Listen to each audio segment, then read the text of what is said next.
Hello, right now I'm gonna show you how to clean your USB port using household items.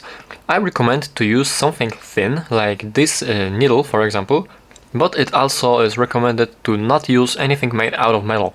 It is recommended to use something made out of wood or plastic. Use the metal needles or anything made out of metal, use it as your last resort. Also remember to turn off your phone before proceeding to clean up your port. And let's just begin. Let's take the phone, and right here in the USB port we have some dirt. I will show you how to get it out of here.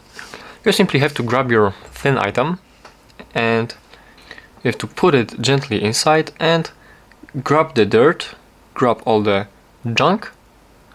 Alright, it might be a little bit tricky to take it out of here, but you have to be patient, and as soon as you have a good item to take it out, it will be easy. So you just have to grab the dirt from the inside, and just like that, as you can see, that's how you do it. Let's blow inside to get some small hair out of there, and that's how you do it. Thank you for watching, and please subscribe.